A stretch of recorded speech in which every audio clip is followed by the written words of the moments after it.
Hi guys, good morning. Myself Mrs. Bijal Anand Rathore, and today we are going to start with FIBMS Semester 1 subject, that is Introduction to Financial Accounting.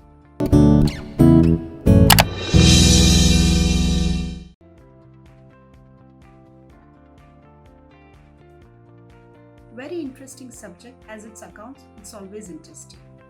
Now the entire syllabus of your financial accounting has been basically divided into 4 modules, and we will cover all 4 modules one by one. Now let's start with module 1, that is Introduction to Financial Accounting. In that module 1. Now module 1 consists of, in module 1 what we are going to learn is, first one is meaning and scope of accounting. Then we are going to learn about the accounting principles. After that we are going to learn about the introduction to accounting standards. Once accounting standards are done, we are going to learn about introduction to IFRS, which is globally accepted accounting standards. I'll explain you in detail. And the last one is accounting in a computerized environment. So the entire module 1 consists of 5 of these chapters. Now let's start with chapter number 1, that is meaning and scope of accounting. Now before I go, what is accounting, what is the need of accounting, what are the various terminologies, first basically I'll have to look for the base of the accounts.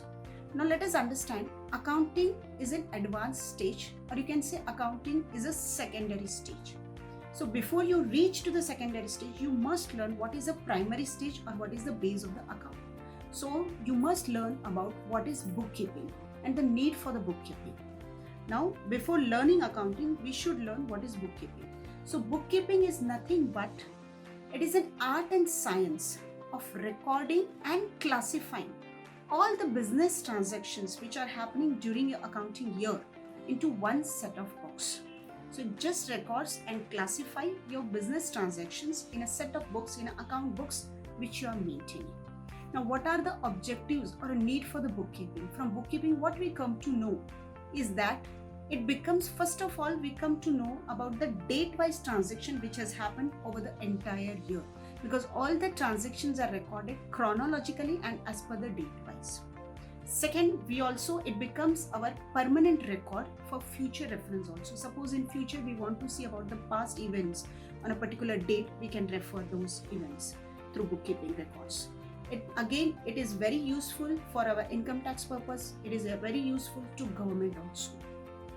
And it becomes, we can also keep record of our income and expenses as well as what are our assets and liabilities of the business.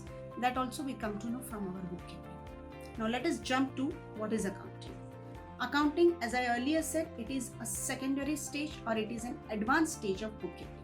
Where the bookkeeping ends, accounting starts. So accounting is not only recording and classifying the business transaction, but it also involves analyzing and interpreting those accounting records or those accounts.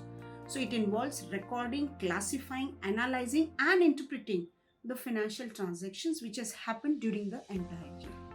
Now from accounts, we saw in bookkeeping we come to know about our income, expenses, about our assets, liabilities. Once we analyze those transactions, we interpret those transactions, we further go into detail and we come to know the profit and loss of the business, whether we are earning a profit for the entire year or whether are we suffering from the losses. Again, it is a permanent record. It is useful for our income tax purpose. From this record, we come to know how much taxes we have to pay. Government will come to know what are the taxes which is going to collect from a particular business organization. Also, we come to know about our financial position of the business, assets and liabilities. From that, we come to know about the net worth of the business, where we are standing, how much is our assets, how much are our liabilities, how much are our long-term liabilities, short-term liabilities, etc. So accounting is a very detailed concept as compared to bookkeeping. Next, now who are the persons who will be interested in your accounts? Understood? Who are going to look after for your accounts? The first foremost is the owner himself.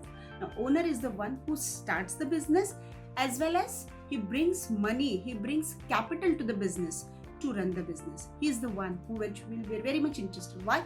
Because profit हुआ तो उसको जाएगा, loss हुआ तो he is the only one who is going to suffer. So owner is the most interested person in your accounts.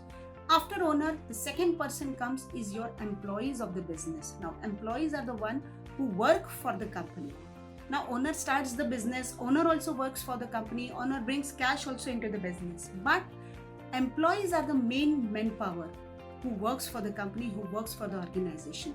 So they will be interested, and from the accounts they will come to know whether in an organization in which they are providing their services, are they going to get their salaries or not, but whether it is a stable organization in paying them their salaries and their perquisites and all the benefits which is acceptable to them. The third person are the lenders. Now, lenders are the persons who provides finance to the business. See, I have, as an owner, I have brought the capital, but I want to be having that much capital to run the business. So for that, I'll have to take the help of lenders. Now, lenders will provide me funds. Definitely, they will be interested to see that the funds which they have provided to a business organization, he is in a position, that organization is in a position to repay that funds along with the interest. Another person who is interested is the debtors. Debtor means the person to whom you sell your goods, customers, in a simple words, layman language. Next one is the creditors. Creditors means from whom I am purchasing my goods, who provide me goods on a credit basis and gives me 2 months, 3 months time period to pay back the money. And the most important, most interested person will be the income tax authorities and the government. Why?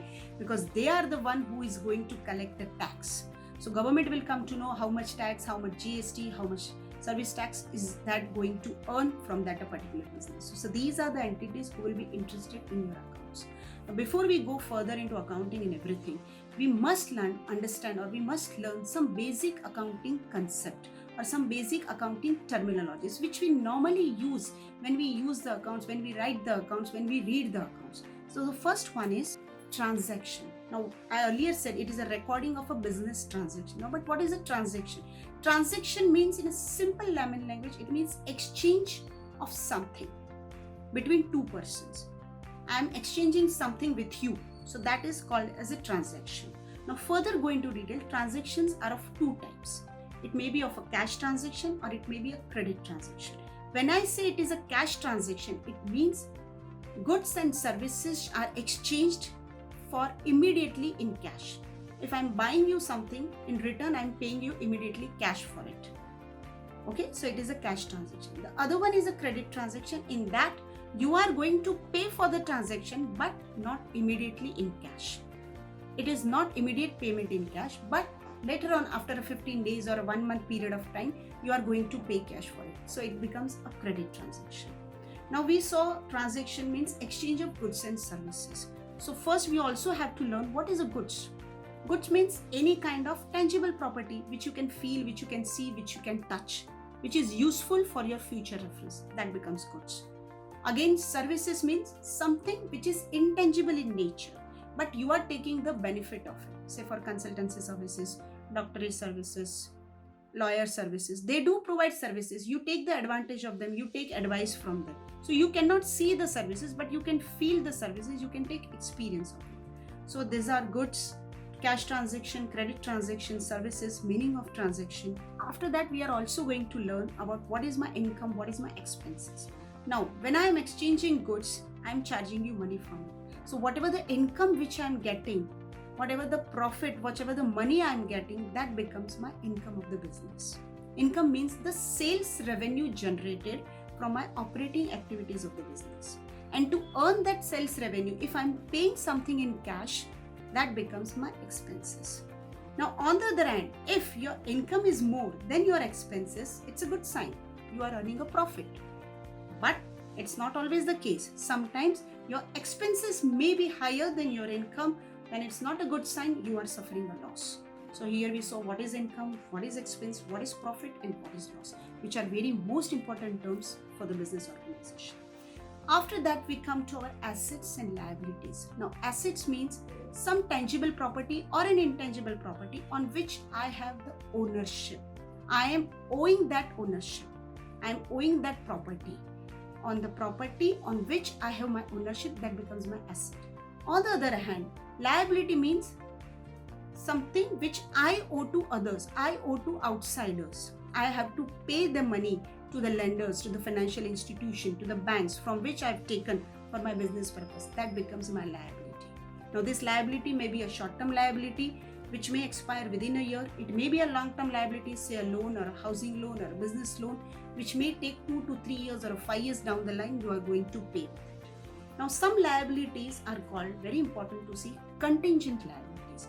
Now what is a contingent?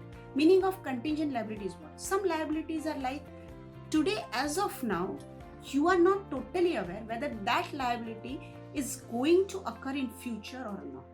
The occurrence of that liability is completely unsure. You don't know whether it is going to happen or going to incur in future or not. So that becomes your contingent liability. It may occur in future, it may not occur in future. So that is called contingent liability. Understood? Thank you.